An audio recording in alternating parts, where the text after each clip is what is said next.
Have you ever promised yourself you would change, felt fired up for one day, and then watched that fire disappear like it was never real? You start with motivation, you feel hope, you make a plan, and for a moment you believe this time will be different. But the next morning arrives, and the feeling is gone, and you realize you were depending on something that never stays. This is the story of Ethan, a man who tried to fix his life with motivation for years, until he learned why discipline didn't need motivation at all. Ethan wasn't lazy, because lazy people don't feel guilt, and Ethan felt guilt every time he failed. He wanted to become consistent, but consistency felt like a personality trait he wasn't born with. He watched other people show up every day, and he assumed they were just stronger, or more confident, or more naturally driven. So Ethan searched for motivation like it was a missing ingredient, as if the right quote, the right video, or the right burst of energy could finally save him. Some mornings he woke up inspired, cleaned his room, made a list, planned his week, and felt proud of himself. He told himself, "This is the new me," and that belief felt so good that he mistook it for progress. But progress isn't a feeling. Progress is repeated action, and repeated action is where Ethan always collapsed. By day 3, the excitement faded and the tasks felt heavier, and Ethan's mind began negotiating again. He told himself he'd start tomorrow, because tomorrow always felt easier than today. Tomorrow felt clean, untouched, full of potential, while today felt messy and demanding.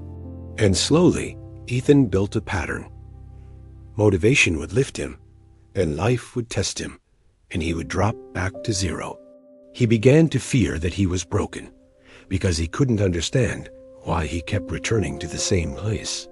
Ethan tried new systems, new routines, new apps, new schedules, and he treated every new plan like a fresh beginning. But every plan depended on motivation, and motivation depended on mood, and mood is not stable. So Ethan's consistency became emotional, and emotional consistency is the weakest kind. One week he exercised, the next week he disappeared. One month he studied, the next month he avoided everything. He didn't fail because he didn't know what to do. He failed because he couldn't do it when he didn't feel like it. Then that is the real test. Not what you do when you feel strong, but what you do when you feel nothing. One evening, Ethan sat on his bed holding his phone, watching someone talk about discipline with certainty. The speaker said something simple that made Ethan uncomfortable. Motivation is a visitor, discipline is a resident. That sentence didn't feel inspiring. It felt cold, because Ethan wanted a solution that felt good. But cold truths often save you more than warm lies. Ethan realized he had been waiting to feel ready, as if readiness was a feeling that arrives before action. But in real life, readiness often comes after action, not before it. That night, Ethan did something different, something small but serious. He wrote one rule on paper and taped it to his wall. The rule said, when motivation fails, I will still show up. Not perfectly, not heroically, just show up. Because showing up is the foundation. And without the foundation, nothing else matters. The next morning, Ethan woke up tired, and the old feeling returned, the feeling that says, not today. He looked at the rule on the wall, and for a moment, he felt resistance, because discipline always starts with resistance. Then he did the smallest version of the task, because he realized his problem wasn't effort, it was quitting. He decided that if he couldn't do the full workout, he would do 5 minutes. If he couldn't study for an hour, he would open the book and read 1 page. If he couldn't clean everything, he would clean 1 surface. He called this the minimum standard, the smallest action that still keeps the identity alive. Because once you break the identity, it becomes easier to break it again. Ethan learned that discipline is not intensity. Discipline is continuity. That day he did 5 minutes, and he didn't feel proud, because 5 minutes didn't feel impressive. But something deeper happened, something quieter. He kept his promise. And keeping promises to yourself builds self-respect, 1 small brick at a time. Day 2 was still hard, because discipline does not become easy just because you started once. Ethan wanted motivation again, because motivation feels like flying, while discipline feels like walking. But walking is what gets you somewhere. So he showed up again, and again he did the minimum, and again he did not negotiate. He began to notice that negotiation was his real enemy. The moment he started debating, his mind always found a reason to quit. So Ethan made another rule. No debate, just begin. If the mind says no, the body begins anyway, because the body can start without emotion, and emotion often follows movement.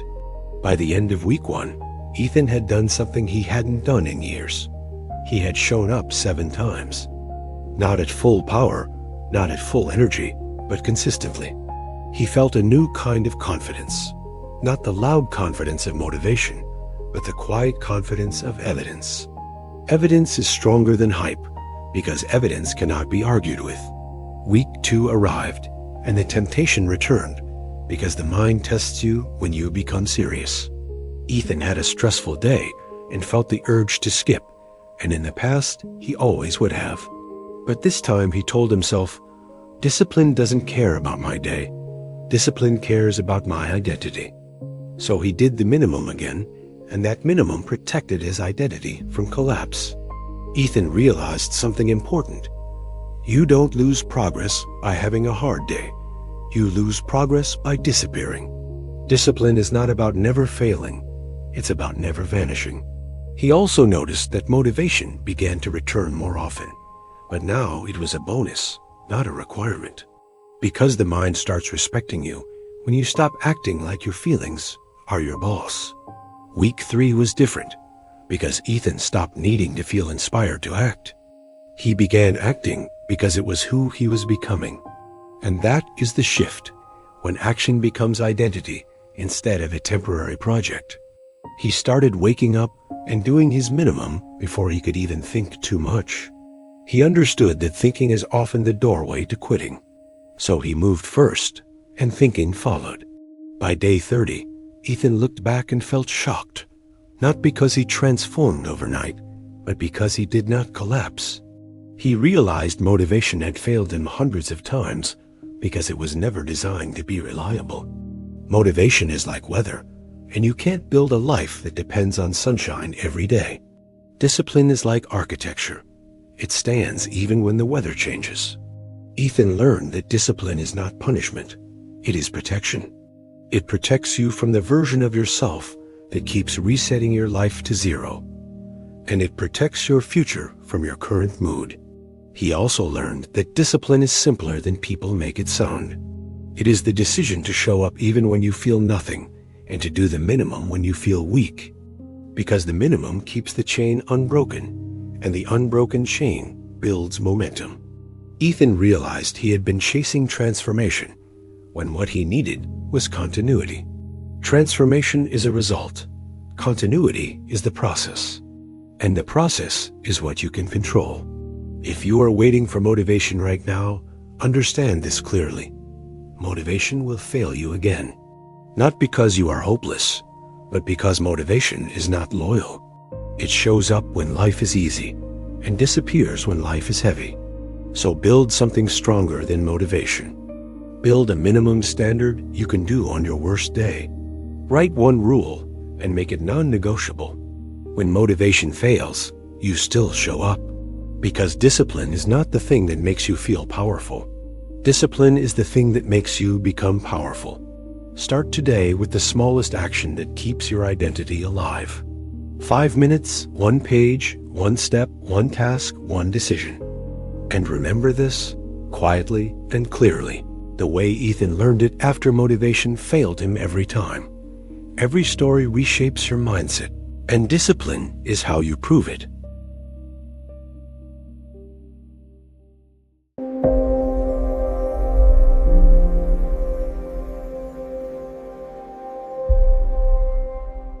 Motivation feels like a clean start, like a new version of you walks in, grabs your shoulders and says, "We're doing it now."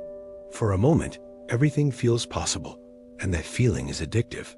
Ethan chased that feeling for years. Not because he loved hard work, but because motivation made him feel forgiven. It turned guilt into hope without asking him to prove anything yet. That's why it feels so good. Motivation is the reward before the work. Your brain celebrates the idea of effort, not the effort itself, so it feels like progress without pain. This is the story of Ethan, a man who didn't need more advice. He had the apps, the saved videos, the routines, the quotes on the wall. He didn't lack knowledge, he lacked a system. On good mornings, he would sit up fast, drink water, and write goals with confident handwriting, like bold words could build a bold life. He felt unstoppable before he did anything. He loved that version of himself.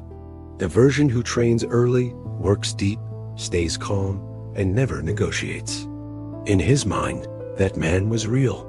In reality, it lasted until inconvenience showed up. Around late morning, the wave would fade. The same gym felt farther.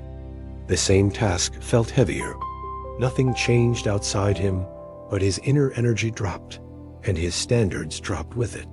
His mind would whisper, "Not now, then, later, then, you deserve a break."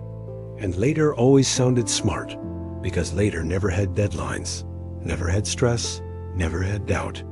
At night, regret would settle in quietly, like a stone in his chest. He'd scroll to numb it and promise himself tomorrow, like tomorrow was a clean reset that never failed. The pattern repeated for years.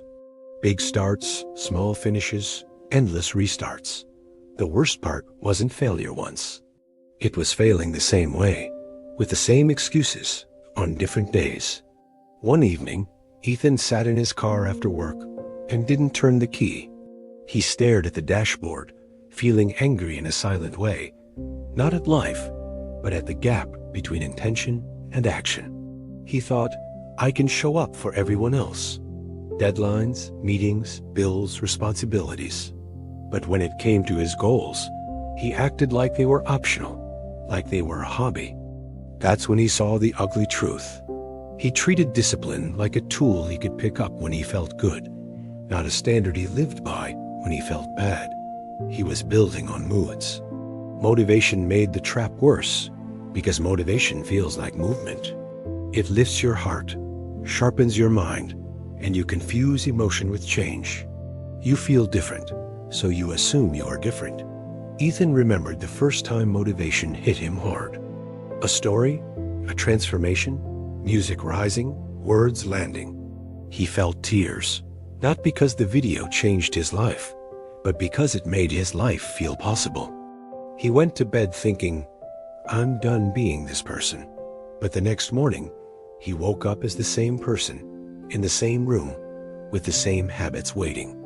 Motivation left. Reality stayed. That's what motivation really is. A visitor, not a builder. It loves beginnings because beginnings are clean. Beginnings let you feel like a hero without facing the middle. And the middle is where character is revealed. The middle is repetition. The boring day. The day nobody sees. The day results don't show up. The day effort feels invisible. Motivation hates invisible effort because invisible effort doesn't feed the ego. Ethan didn't want to admit it, but his motivation was tied to identity. When he felt motivated, he felt like a good person. When he didn't, he felt like a failure. Feelings became a scoreboard. That's why motivation feels good. It doesn't just energize you, it clears your guilt. It says, you're not behind, you're just about to start. And if you keep starting, you never face finishing. One night, Ethan wrote a sentence that made his stomach tighten. I don't need motivation. I need tolerance. Tolerance for boredom. Tolerance for discomfort. Tolerance for slow progress, without applause. He looked at his calendar and saw the cycle clearly. Monday hype, Tuesday effort, Wednesday dip, Thursday excuses, Friday reset fantasy. His life wasn't moving forward. It was spinning with better lighting. The next morning, he did something unusual. He didn't search for inspiration. He didn't watch anything. He let the morning feel plain, because most of life is plain, and you still have to show up. Without motivation, he felt exposed, ordinary, unprotected. He sat on the edge of the bed and realized he was waiting for a feeling to give him permission to act. Like action needed approval. That was the trap. When you rely on motivation, you train yourself to move only when it feels good. And when you move only when it feels good, discomfort starts to feel like danger. Your mind begins to protect you from the work. It calls discipline too much and distraction self-care. It turns your goals into threats and your comfort into a religion, quietly, daily. Ethan stood up anyway, not with fire, not with excitement, with a decision. He walked to the kitchen, drank water slowly, and felt nothing special. That was the point.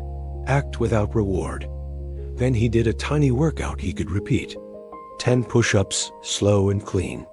His mind tried to laugh at him. "That's nothing," he answered. "Nothing is what I did yesterday." He wasn't chasing intensity anymore. He was chasing evidence. Because discipline is built on evidence. Small promises kept, small actions repeated, small proof that your words still mean something. He noticed something strange. The day didn't become easier, but he felt more anchored. Like his mind stopped floating and finally touched the ground. He wasn't inspired.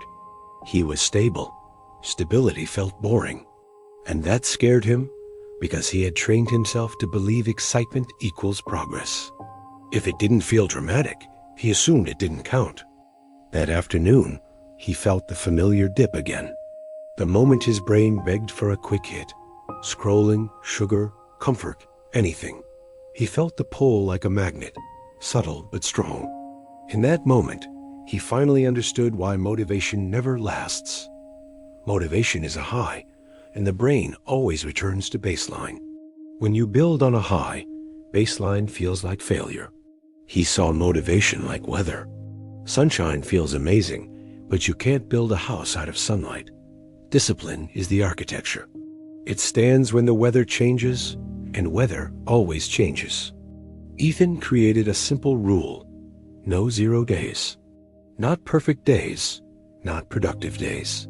Just no 0 days, because 0 days train your brain to quit like it's normal.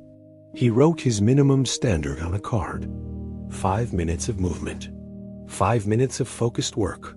5 minutes of planning. He made it almost too easy, because the goal wasn't to impress himself. The goal was to stop disappearing. Because when you vanish for days, you don't just lose progress, you lose trust. And self-trust is the fuel most people are missing. He learned the real function of a minimum standard. It's not what transforms your life in one day. It's what prevents your life from collapsing in one day when mood, stress, and chaos arrive. The next morning, motivation still didn't show up. But Ethan showed up. He hit his minimum, then did one extra small task. Not because he felt amazing, but because he respected the contract. That's when the lesson became clear. Motivation feels good because it makes you feel in control.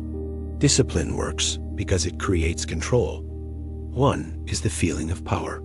The other is the practice of power. After a week, the shift wasn't in his body or his bank account. It was in his self-respect. He stopped needing the perfect mood to begin because beginning became normal. He also noticed a quieter enemy: comfort. Comfort doesn't scream, it whispers. It says, "You've had a long day." It says, "Just this once." Comfort is not evil, it's just expensive. Ethan started asking one question before small choices. Is this relief or is this respect? Relief feels good now. Respect feels good later. One is a sugar rush. The other is a foundation.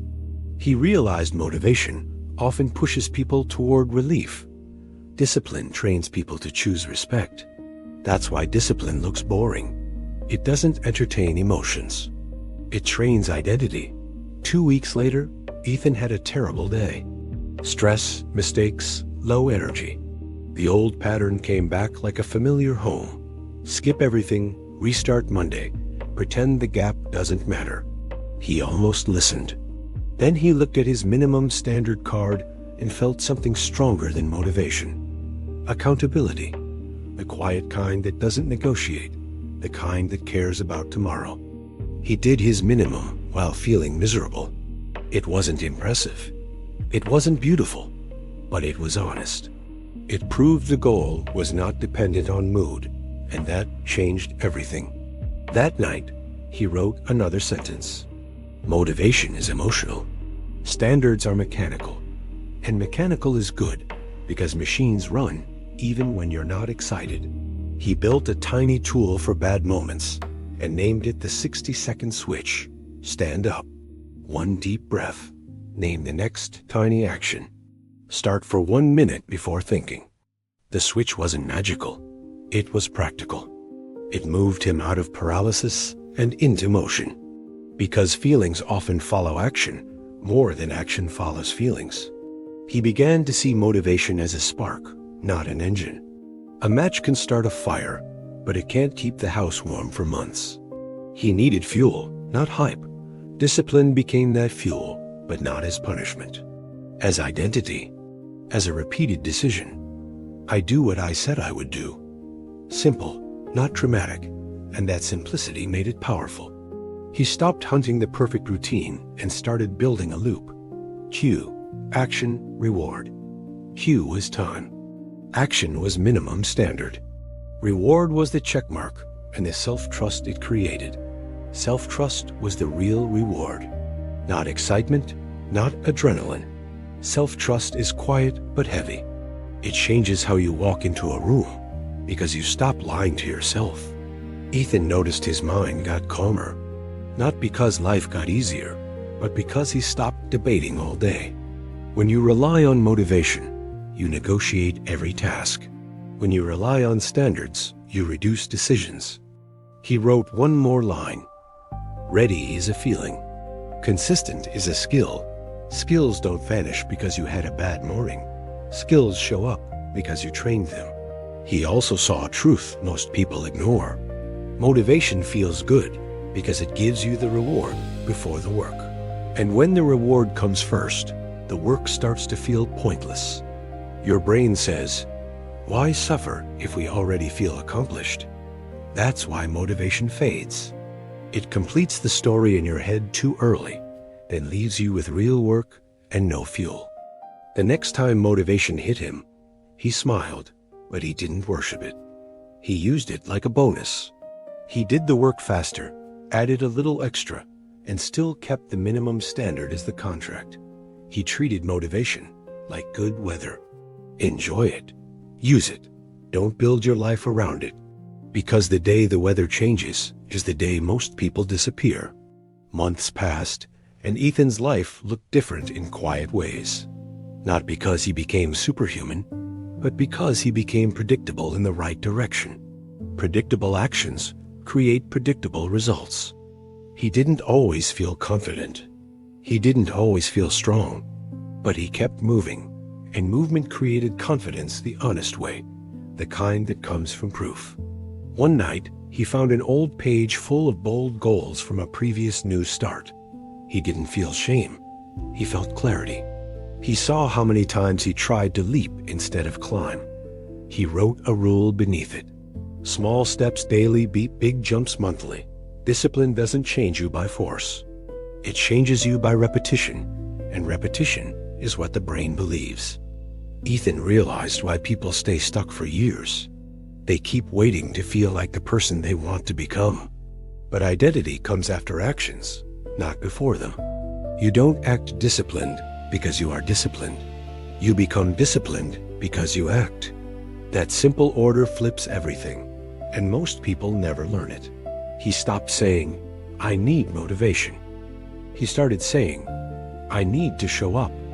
And showing up became something he could do regardless of mood, because mood was no longer the boss. Hard days still existed. Days when distractions felt warm, when quitting sounded reasonable. But he stopped looking for reasons. He started honoring standards, even when he didn't like them. Standards feel harsh at first, because they remove your favorite escape. They remove the option to blame feelings. They remove the story where you are a victim of your emotions. But standards also give freedom. Freedom from constant negotiation. Freedom from self-betrayal. Freedom from restarting your life every Monday like a broken tradition. One morning, Ethan realized he hadn't watched motivational clips in weeks. Not because he was above them, but because he didn't need them. His life wasn't powered by hype anymore. He remembered how motivation used to control him. Lift him, drop him, then punish him with guilt. He called it a roller coaster he paid for with his future. Discipline wasn't a roller coaster. It was a road, boring, steady, real. Roads don't make you scream, but they take you somewhere if you keep walking. He looked at his calendar and saw something he had never built before. A chain. Not perfect days, but consistent days. Quiet days that change your life while you're busy living. He understood the entry fee. Motivation promises transformation without pain. Discipline accepts pain as the price. And after you pay the price enough times, pain becomes training, not punishment. That's the lesson. Motivation is a mood. Moods come and go. Discipline is a decision. Decisions become identity when repeated. And identity is what carries you when you feel nothing. If you've been waiting for motivation to come back, understand this. It will come back, and it will leave again. The real question is whether you'll move when it's gone. Build a minimum standard that works on your worst day. Build a 60-second switch for low moments. Build a system that doesn't depend on the perfect feeling, because perfect feelings are rare. Start small, but start daily. Let the proof stack up. Let the chain form. Your brain doesn't change from speeches. It changes from evidence you can't argue with. Motivation feels good, but it was never designed to last. It spikes, it fades, it tempts you to wait. Discipline is designed to last because it's simple, repeatable, and honest. Ethan didn't become a different man overnight. He became a man who could rely on his own words again. And that quiet reliability was more powerful than any hype. He stopped asking for permission from his mood. He started acting like the person he wanted to be, even when he felt ordinary, because ordinary days are the ones that build a life. He learned to respect the boring days, because boring days are real. They shape you when nobody watches, when nothing feels new, when the only reward is the promise kept. And that's why motivation feels good, but never lasts. It gives you the reward too early. Discipline delays the reward, earns it, and makes it yours in a way motivation never could. Every story reshapes your mindset.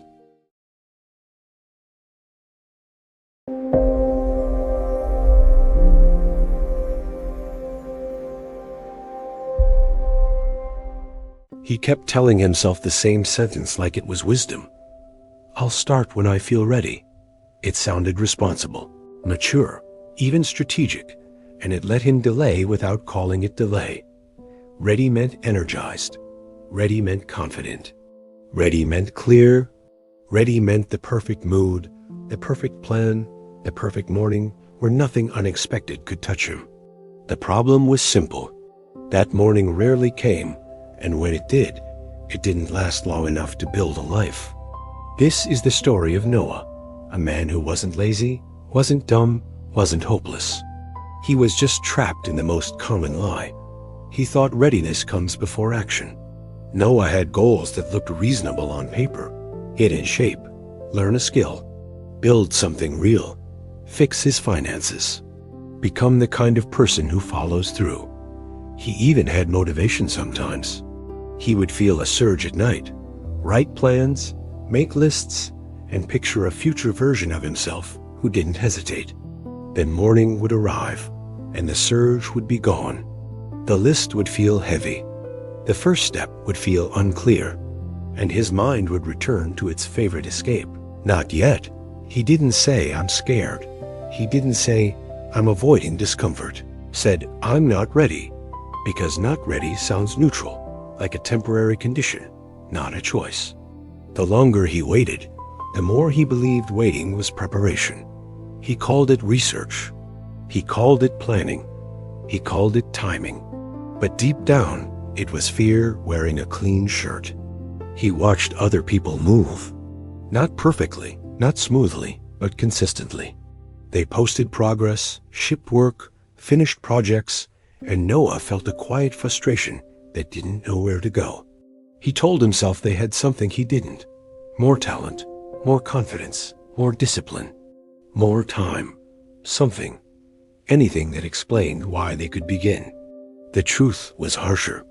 They weren't more ready. They were more willing to begin while unready. One Sunday night, Noah sat on his bed holding his phone, thumb hovering, looking for another video, another how to start, another shortcut to readiness. His feed was full of advice, morning routines, productivity hacks, mindset quotes. Do this and you'll change your life. He saved them like collecting tools he never used. The advice felt good because it made him feel close to change, like he was already improving just by learning. But learning without doing becomes a comfortable prison. That night, he asked himself a question he usually avoided. What exactly am I waiting for? He didn't like the answer because it was honest. He was waiting to feel certain, waiting to feel capable, waiting to feel like he wouldn't fail, waiting to feel safe. Ready for Noah was a guarantee.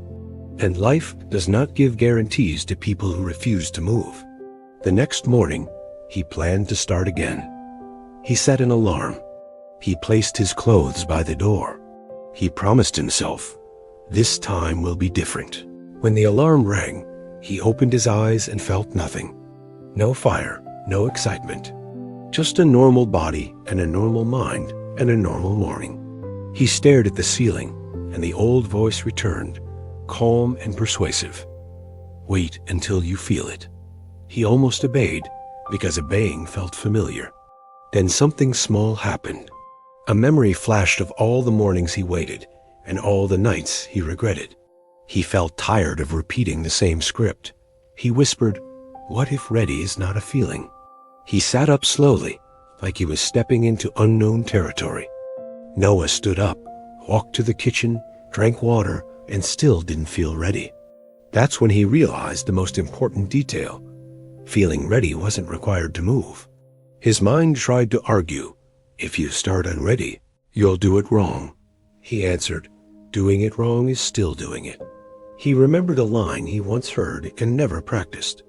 Clarity comes from engagement, not thought. He had been trying to think his way into action. Thinking felt safe because it had no risk. Action felt dangerous because it creates evidence, and evidence can prove you're not as good as you want to believe. Noah didn't fear work. He feared the moment work would show him his real level, and readiness was his shield from that truth. He finally saw the trap clearly. The more you wait to feel ready, the more you train your brain to associate beginnings with comfort. You become allergic to discomfort. He grabbed a notebook and wrote a simple rule at the top of a page. I start before I'm ready. The sentence scared him because it removed his favorite excuse. Then he wrote a second line. Ready is the reward, not the requirement. He didn't fully believe it yet, but he wanted to. That's the thing about discipline. You don't begin with belief. You begin with behavior, and belief follows like a shadow. Noah chose one goal that mattered most, health. Not because he wanted A's, but because he wanted control. He wanted to prove to himself that he wasn't stuck. His mind immediately tried to make it complicated. Perfect workout plan, perfect diet, perfect schedule, perfect results. Perfection is procrastination's best friend, so he made it small on purpose. He created a practice that didn't require readiness. He called it the 2-minute start. The rule was simple, 2 minutes only. If he still wanted to stop after 2 minutes, he could stop without guilt. The goal wasn't to finish. The goal was to begin. Because the hardest part of discipline is not the work. It's crossing the line from thinking to doing. Noah set a timer for 2 minutes and did push-ups against the kitchen counter. Not impressive, not heroic, but real. And real was new. When the timer ended, he noticed something strange. He didn't feel ready, but he felt awake. He felt less foggy, like action had turned on a light. He did 2 more minutes, then 5, then 10.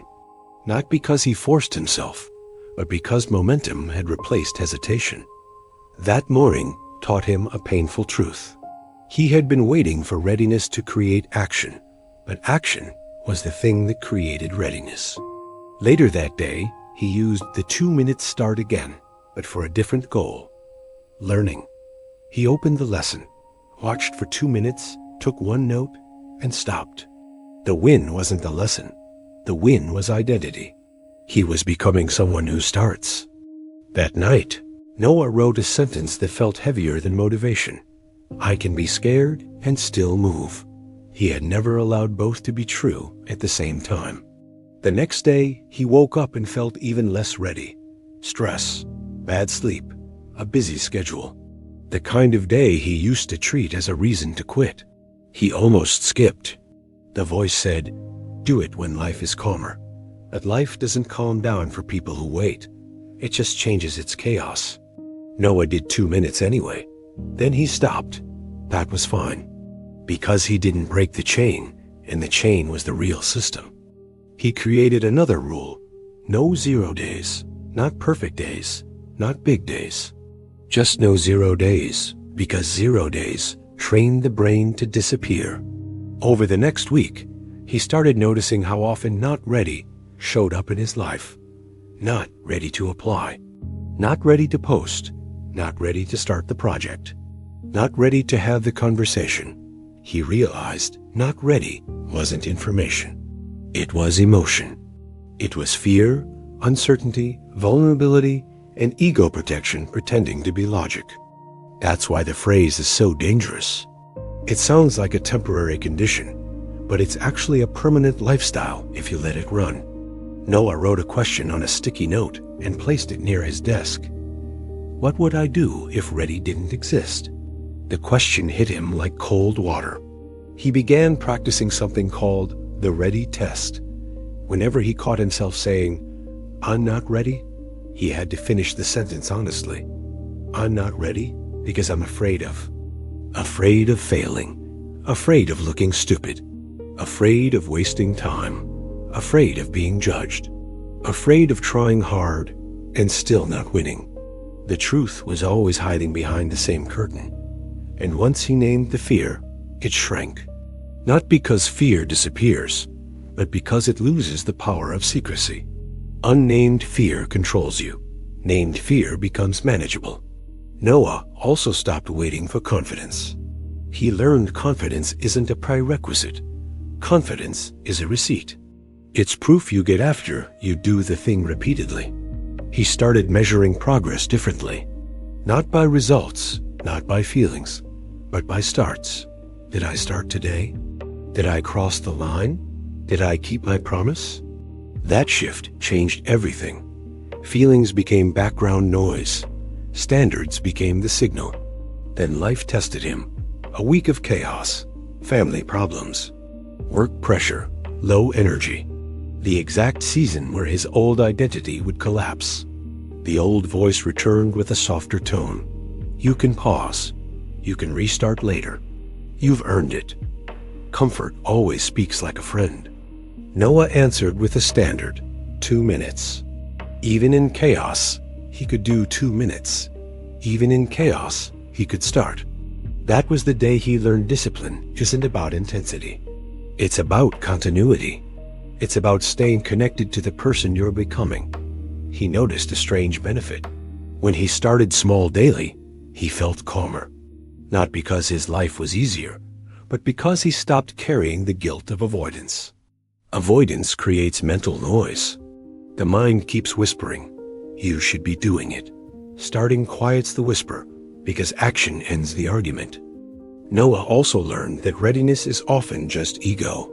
The ego wants you to begin only when you can look competent immediately, because it hates the beginner stage. But every powerful person you admire survived the beginner stage. They were awkward, slow, uncertain. They began anyway. That's what made them powerful. Noah created one more tool for moments of hesitation. He called it the 10-second decision window. When he felt resistance, he had 10 seconds to begin a tiny action. Open the document, put on the shoes, write the title, send the email draft. The first move had to happen before his brain built a courtroom to argue the case. Because the longer you wait, the smarter your excuses become. Your brain will defend comfort like it's protecting your life. Weeks later, Noah didn't feel ready most mornings, but he was moving more than ever. He stopped waiting for permission from his mood. He also stopped romanticizing the perfect start. Perfect starts are easy. Continuing is the real skill. Continuing when the day feels normal, when nothing is exciting, when progress is slow. Noah looked back at his old self with compassion.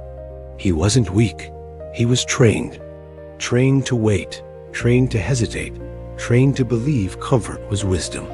And training can be reversed. The same brain that learns delay can learn action, but it learns through repetition, not inspiration. One afternoon, he felt the old anxiety creep in. What if I'm not good enough? For a second, he considered retreating into planning again. Instead, he started. 2 minutes.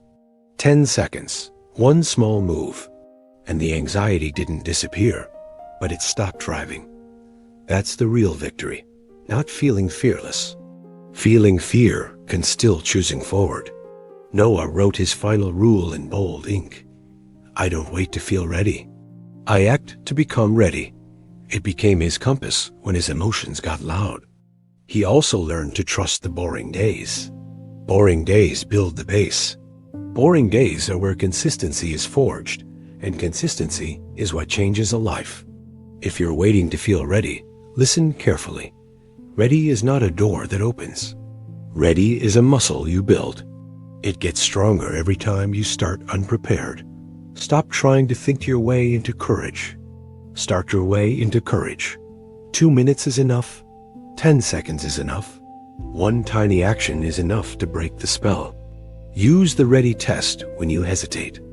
I'm not ready because I'm afraid of. Name it. Shrink it. Then start anyway. Use THE 2-minute start when you feel overwhelmed. 2 minutes only. The goal is not to finish. The goal is to begin, because beginnings create momentum. Use the 10-second decision window when your mind starts negotiating.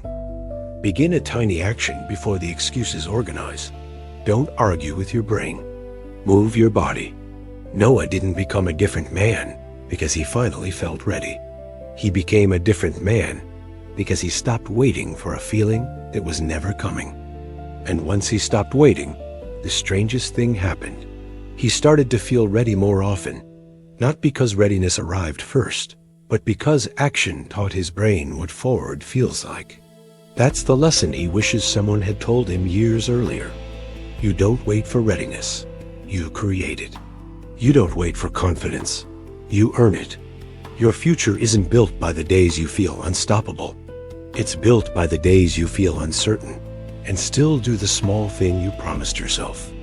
If you want a new life, stop asking, do I feel ready?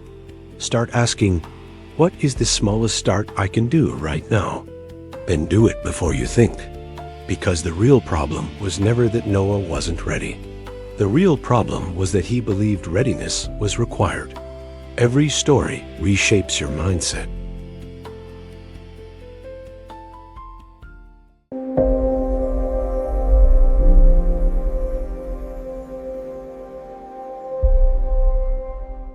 He didn't hate discipline because it was hard. He hated it because it was boring. No fireworks, no adrenaline, no new chapter feeling. Just the same small actions, again and again, like a life with no soundtrack. He wanted motivation because motivation felt like a movie. It made him sit up straight, breathe deeper, and believe the next hour would finally fix everything he hadn't fixed in years. Discipline felt like the opposite. Discipline felt like doing dishes when nobody's watching. It felt like brushing your teeth important, invisible, and completely unglamorous. This is the story of Liam, a man who thought he needed more intensity, more passion, more drive. But the truth was simpler. He needed boring on purpose. Liam had big goals and a messy calendar. He could dream in detail, but he couldn't execute in routine. He lived in bursts, 2 strong days, then a soft collapse. When he felt inspired, he would sprint. Gym, diet, deep work, reading, planning, everything at once. He called it commitment. In reality, it was a spike. And the spike would fade, and his standards would fade with it. The same habits he praised yesterday felt pointless today, not because they didn't matter, but because they didn't excite him. He didn't say, "I'm addicted to excitement." He said, "I'm not feeling it." That sentence sounded harmless, but it quietly gave his emotions the steering wheel. And when emotions drive, consistency crashes, because emotions are weather. They change fast. They don't care about your goals. They care about comfort right now. Liam kept waiting for discipline to feel good. He wanted the calm confidence people talk about, the stable energy, the automatic drive. But he didn't understand where that came from. It didn't come from motivation. It came from repetition. And repetition is boring by design. One Tuesday, he woke up and felt nothing special. Not sad, not excited, just normal. That should have been a great day to build discipline. Instead, he treated normal like a problem. He searched for a spark. He watched clips. He tried to hype himself. He tried to manufacture a mood. The mood arrived for a moment, and he felt powerful. Then work started. The mood left, and he felt betrayed, as if the world broke a promise it never made. That afternoon, he looked at his to-do list like it was an insult. The tasks were small and clear. That's what made them unbearable. There was no drama to hide behind. He realized he had become emotionally dependent on dramatic change. If it didn't feel like transformation, he didn't respect it. If it wasn't intense, he didn't count it. That's why discipline looked boring. Discipline didn't feed his ego. Discipline didn't give him a story. It just asked him to show up, quietly, like a worker. Liam used to think boredom was a sign something was wrong. He thought boredom meant he picked the wrong goal, the wrong path, the wrong routine. But boredom is often the sign you finally reached the real work. The work that's too simple to impress you. The work that builds results without entertaining you. One night, Liam sat in his room and opened an old notebook full of fresh start plans. Bold goals, perfect schedules, aggressive timelines, and pages of enthusiasm. He felt a sharp embarrassment, not because he wanted too much, but because he kept replacing consistency with excitement, then calling it trying. He wrote a sentence at the top of a clean page. "My problem is not effort. My problem is maintenance." He stared at it until it felt like truth. Maintenance is boring. Maintenance is repeating the basics when nobody claps. Maintenance is the reason strong people stay strong, not because they feel amazing, but because they don't stop. Liam decided to test a new idea. What if boredom isn't the enemy? What if boredom is the gate? What if the reason discipline works is because it feels too boring for most people to stay? The next morning, he didn't chase a mood. He didn't try to feel ready. He chose a small routine and treated it like a shift at work. He set a timer for 20 minutes. No music, no hype, no perfect setup, just one task. He told himself, boring is allowed. Starting is required. The first 5 minutes felt uncomfortable, not because the task was hard, but because his brain wanted stimulation. It wanted novelty. It wanted escape. He noticed how fast his mind tried to bargain. Check your phone for 1 minute. Switch tasks. Optimize your plan. Find a better method. His brain wasn't helping. It was avoiding boredom. Liam realized something important. Distraction is not always weakness. Sometimes distraction is the brain begging for entertainment because it never learned to tolerate quiet work. He stayed anyway. He kept working while feeling nothing. And that was new. He wasn't chasing a feeling. He was building a pattern. When the timer ended, he expected some big emotional reward. Instead, he felt something smaller. Relief. Not the relief of finishing life, but the relief of not lying to himself.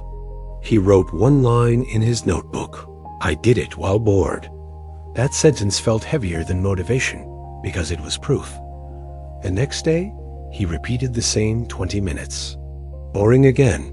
Same task, same time, same simple rule. He wanted to quit halfway through, and he didn't. By the fourth day, the boredom was still there, but it was quieter.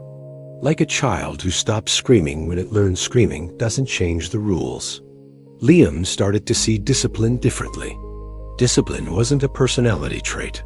It was a boredom-tolerant skill. People think disciplined people have stronger willpower. Often, they simply have a higher tolerance for the boring middle. That's why discipline works. It survives the days that feel ordinary. It survives the days with no energy. It survives the days when progress is invisible.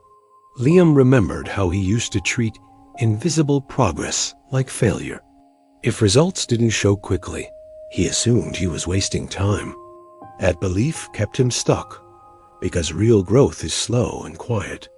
It doesn't announce itself. It doesn't trend. It builds under the surface, like roots. He began noticing the difference between pain and boredom. Pain can be a signal. Boredom is often just the absence of drama. He had confused no drama with no value. A week later, Liam had a bad day. Stress, poor sleep, irritation. The old version of him would have said, "Skip today. Restart Monday." He felt that old urge. Then he remembered the new rule. Boring is allowed, starting is required. He did his 20 minutes badly. He did it tired. He did it annoyed. He did it anyway. That day taught him more than any motivational clip. Because discipline is not proven on your best day. Discipline is proven on your average day.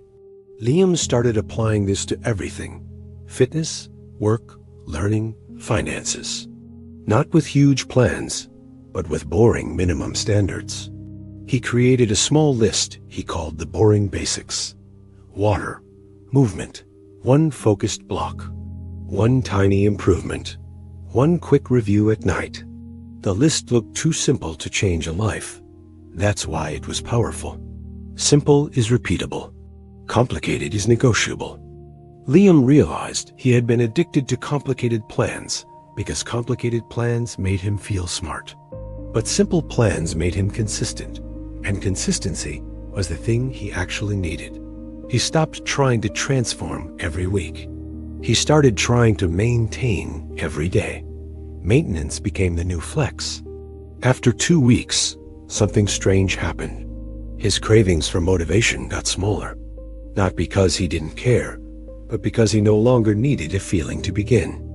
He learned that motivation is a bonus, not a foundation. If motivation arrived, he could do more. If it didn't, he still did the basics. That's the discipline pattern most people miss. You don't build your life on your best mood. You build your life on your minimum standard. Liam wrote a sentence he repeated before every session. "I'm not here to feel good. I'm here to be consistent." That line kept him from negotiating. He noticed boredom had a hidden benefit. When work became boring, it also became calmer. Calm work reduced anxiety. Anxiety had been fueling his distraction. The mind hates boredom because boredom forces you to face yourself. No noise, no escape, just you and the task. That can feel uncomfortable at first, but that discomfort is valuable. It builds focus. It builds patience.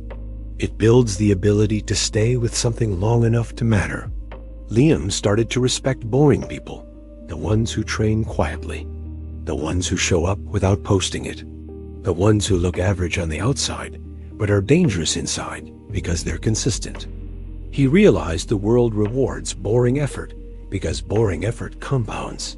Exciting effort spikes. Compounding is how real results are built. One night, he looked back at his calendar. Instead of random bursts, he saw a chain. Small work repeated.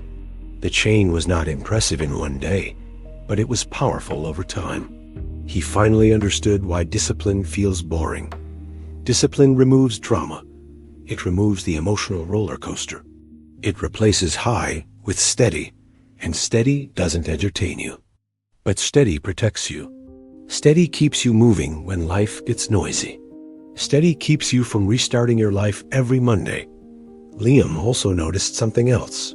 When he stopped chasing excitement, his self-respect grew. Self-respect is quiet.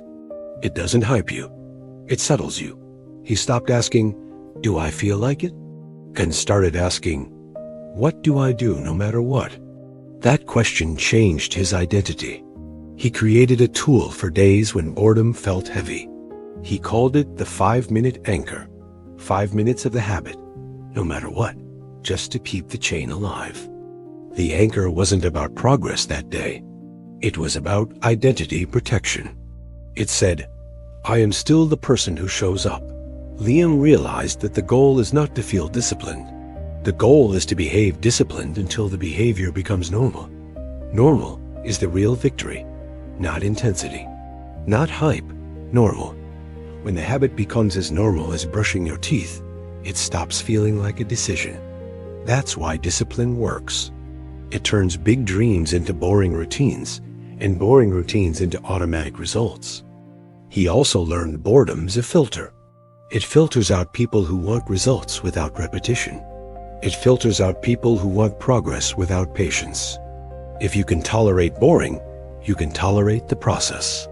And if you can tolerate the process, you can outlast almost anyone. Liam used to believe talent wins. Then he watched boring consistency beat talent again and again, in fitness, in learning, in relationships. Talent is loud at the start. Consistency is quiet at the start. But consistency grows. It compounds. It becomes unstoppable. He remembered the old version of himself, waiting for the perfect mood, waiting for the perfect plan, waiting for the perfect week with perfect energy. Now he laughed at that idea, not in a cruel way, but in an awake way. Perfect weeks don't build a life. Average days do. Liam wrote the final practice that saved him from his old patterns. He called it the boring contract. The contract was simple. Choose one habit, choose a time, choose a minimum, and repeat it daily for 30 days without changing the plan. No upgrades, no new routines, no searching for better, just repetition, because repetition is the whole point. If he wanted to do more, he could, but he was not allowed to do less than the minimum. That rule protected him from his moods. He realized most people quit because they keep redesigning their life instead of living it. They keep searching for the perfect system instead of practicing a simple one. Discipline is boring because it's not entertainment. It's construction. It's the daily bricks. And nobody cheers for bricks until the house is built. If you feel bored, you're not failing. You're arriving. You're standing at the doorway most people turn away from. The question is simple. Will you keep going when it feels ordinary? Because ordinary is where your future is built. Liam stopped chasing the rush. He started respecting the routine. And the routine slowly gave him something motivation never could. Control. Not the feeling of control, but the real kind. The kind that shows up in your calendar, your body, your skills, your finances, your confidence, because the work actually happened. Discipline is boring. That's why it works. It doesn't depend on your emotions. It doesn't require a perfect day. It only requires that you show up again. If you want the practical reset, do this today. Pick one habit, set a minimum that feels almost too easy, and do it at the same time for 7 days, even if you're bored. Then watch what happens. The boredom fades. The arguments get quieter. The habit becomes normal, and normal becomes momentum. Most people never get there because they quit when the excitement leaves. but the excitement is supposed to leave. That's when the real work begins. Don't chase the spark. Build the engine. The engine is boring, repeatable, and honest, and it will carry you when you feel nothing. Boredom is not a sign to stop. Boredom is the price of consistency. Pay it long enough, and your life starts to change quietly and permanently. Every story reshapes your mindset.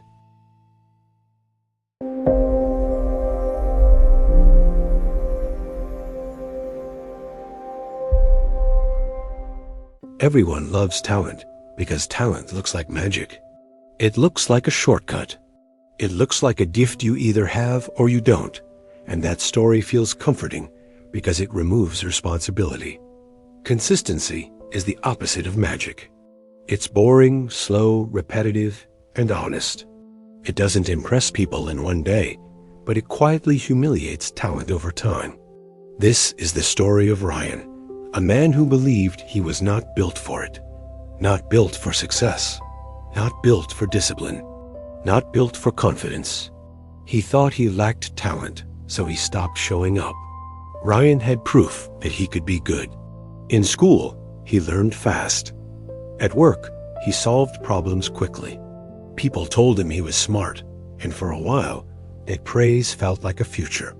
But whenever Ryan tried to build something long-term, he would disappear. Gym memberships, online courses, side projects, savings plans. He started strong, then vanished like his motivation had a timer. He didn't call it quitting. He called it being realistic. He said, "Maybe I'm just not talented in that area." And those words protected him from the harder truth. The harder truth was this: he wasn't losing because he lacked talent. He was losing because he refused to stay long enough to get results. Ryan compared his beginning to someone else's middle. He watched people who had been training for years and judged himself after 10 days. That comparison crushed him every time. One weekend, Ryan met an old friend at a small cafe. The friend looked different. Not flashy, not perfect, just solid. Calm eyes, clear posture, quiet confidence that didn't beg for approval. Ryan asked him, what changed? Expecting some secret routine, some life hack, some sudden transformation. The friend smiled like he had been asked the wrong question. He said, "Nothing changed fast." Then he added the line that hit Ryan like cold water. "I just stopped stopping." Ryan laughed because it sounded too simple, but the friend didn't laugh back. He looked Ryan in the eye and said, "People don't fail because they can't win. They fail because they won't repeat." Ryan felt defensive. He wanted to explain his schedule, his stress, his lack of energy, his bad luck, his inconsistent motivation. But the truth was standing right in front of him. The friend pulled out his phone and showed Ryan a streak tracker. Not a perfect streak, but a long one. Small workouts, short study blocks, simple habits, daily evidence. Ryan stared at it and felt something he didn't expect. Not inspiration, shame, because the proof was clear. The friend wasn't more talented. The friend was more consistent. On the way home, Ryan thought about his own patterns. He would go intense for a few days, then miss one day, then miss two, then restart later with a bigger plan. He realized he treated consistency like a mood. If he felt good, he showed up. If he felt bad, he waited. That meant his progress depended on weather, and weather always changes. That night, Ryan searched talent versus consistency and found 100 quotes that sounded smart. But quotes didn't help him. He didn't need a quote. He needed a rule. The next morning, he opened a notebook and wrote, "Talent is how you start. Consistency is how you finish." Then he wrote another line, "I will stop worshiping talent." Ryan decided to test something for 30 days, not to become amazing, not to become the best, just to prove one thing, that he could keep a promise to himself. He picked one area, fitness, not because fitness was the goal, but because fitness doesn't lie. If you show up, the body changes. If you disappear, it doesn't. His old brain immediately wanted to make it dramatic. Perfect program, perfect diet, perfect schedule, perfect results. Perfection was his favorite way to procrastinate. So he did the opposite. He made the habit small. 10 minutes, that was it. 10 minutes of movement, every day, no matter what. Because a habit you can repeat beats a plan you admire. The first 3 days were easy, because novelty feels like progress. On day 4, boredom arrived. On day 5, his schedule got messy. On day 6, he felt tired and started negotiating. Ryan noticed something important. His excuses sounded intelligent. You need rest. You'll do it better tomorrow. One day doesn't matter. The brain is brilliant at defending comfort. That's when he created his first rule, the 2-day rule. Miss 1 day if life hits you, but never miss 2 days in a row. Because 2 days becomes a pattern, and patterns become identity. He wrote it on a sticky note and placed it where he couldn't ignore it. Never twice. It looked childish, but it worked because it was simple.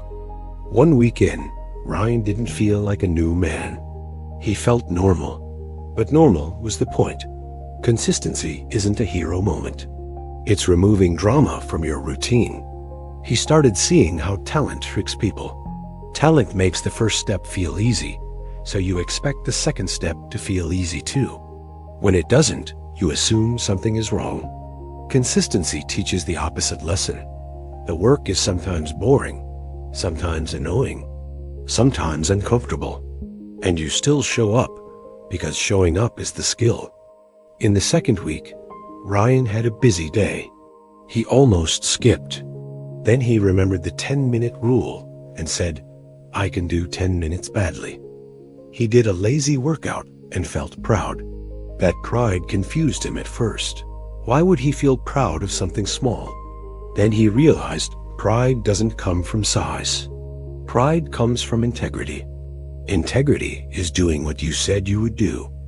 Talent has nothing to do with integrity. Consistency trains integrity, and integrity trains self-respect. Ryan began applying the same logic to learning.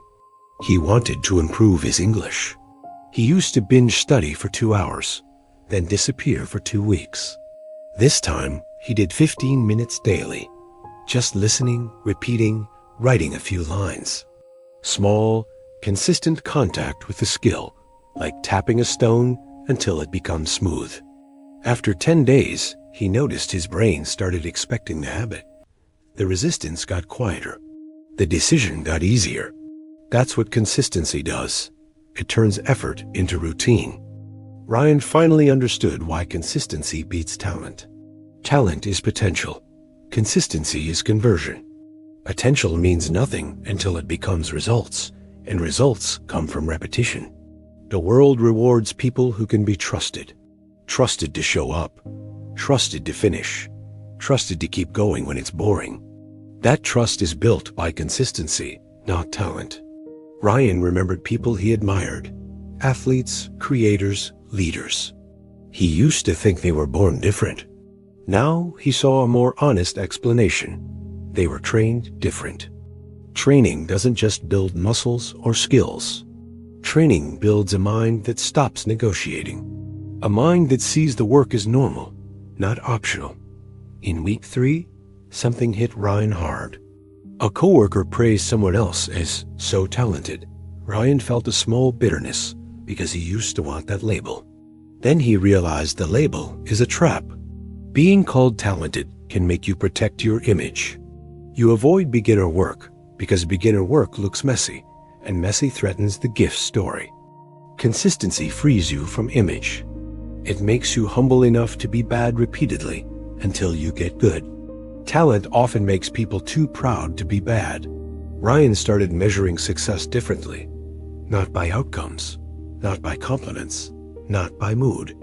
By reps, by days, by the chain on the calendar. He created a second tool, the consistency loop. Same cue, same action, same reward.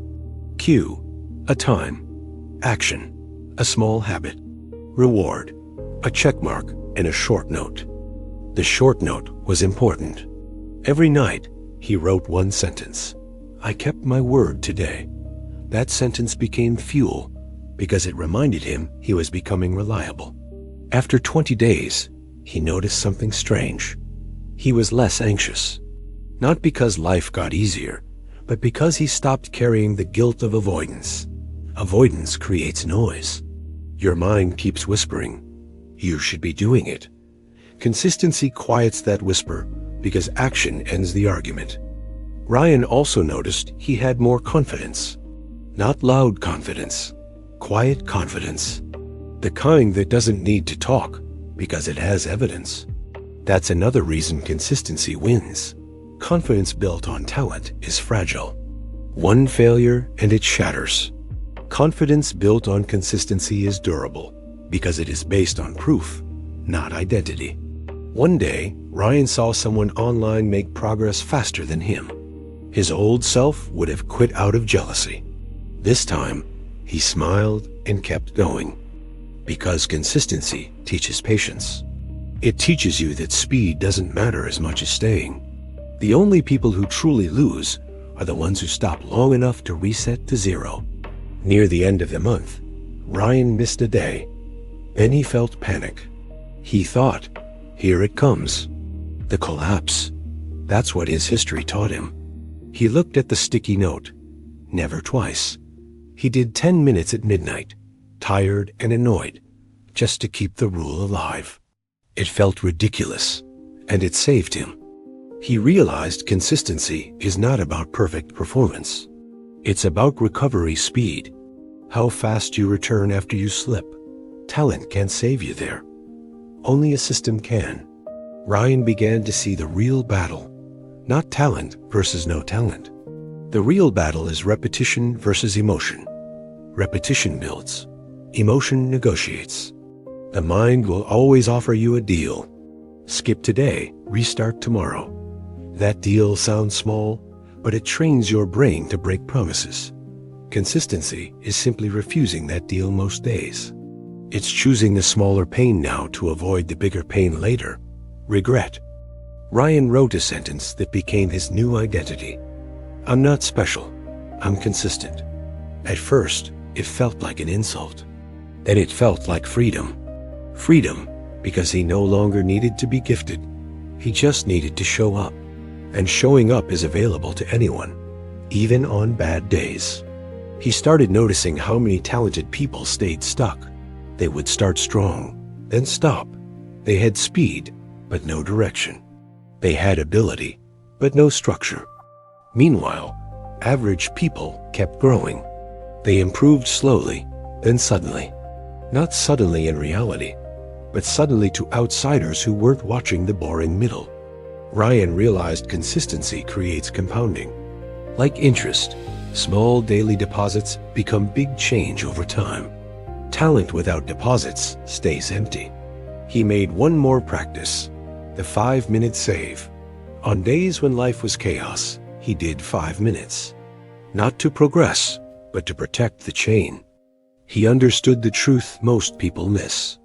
The chain is more valuable than the session. Because the chain protects identity, and identity protects behavior. Ryan's 30 days ended, and he didn't look like a different person on the outside. But inside, something changed. He trusted his own words more than before. That trust spilled into everything. He started saving money consistently, even small amounts. He started reading consistently, even a few pages. He started building consistently, even on low days. He stopped waiting to feel ready. He stopped chasing motivation. He stopped asking if he had talent. Those questions became irrelevant because consistency made them irrelevant. Ryan finally understood the real advantage of consistency. It makes you predictable to yourself.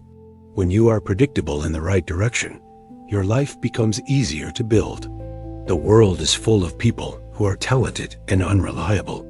It is also full of people who are average and unstoppable. Unstoppable comes from showing up when nobody cares. If you want the practical tool, use this today.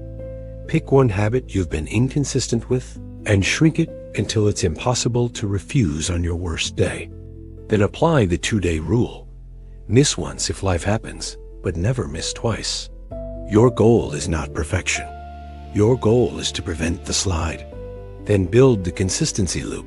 Same time, same trigger, same minimum action, same checkmark reward. Do not redesign the plan every week. Repetition is the plan. If you want proof, track it. Put an X on a calendar every day you show up. The X is not for the world. The X is for your brain. Brains believe what they see repeated. Over time, the X's become a mirror. They show you who you are becoming. And once you see yourself as consistent, you start behaving consistent without fighting so hard. Ryan learned that talent is a gift, but consistency is a choice. A gift can be wasted. A choice can be repeated. Repeated choices become character. He also learned a scary truth. Most people are not failing because they can't. They are failing because they keep stopping long enough to restart from zero. Consistency beats talent because it outlasts excuses. It outlasts moods. It outlasts fear. It keeps showing up when the story is boring. That's why consistency looks weak at first. It's quiet. It doesn't show off. But over months, it becomes strength nobody can ignore. If you feel behind, don't search for a new plan. Search for a smaller plan you can repeat. Your future is not built by big intentions. It's built by tiny actions that keep happening. You don't need to be the most talented. You need to be the most consistent version of yourself. The version that returns quickly, keeps promises, and doesn't disappear. Start small. Stay steady. Let it compound. The world will call it luck later, but you will know the truth. It was repetition. Because talent can open a door, but consistency is what keeps you inside the room long enough to build something real. Ryan stopped worshiping talent, and the moment he did, his life stopped feeling like a gamble. It started feeling like construction. Your life is built the same way anything strong is built. Brick by brick, day by day, action by action, especially when you don't feel like it. Consistency beats talent every time because talent is a spark and consistency is firewood. Sparks die. Firewood keeps burning. If you want to change, don't ask, "Am I talented?" Ask, "Can I repeat this small thing daily?" That question will take you farther than any gift. Keep your minimum. Protect your chain. Return quickly. Let the boring days count. That's how average becomes excellent. And when you finally get results, people will say, "You're so talented." Smile, but remember what really happened. You simply stopped stopping. Every story reshapes your mindset.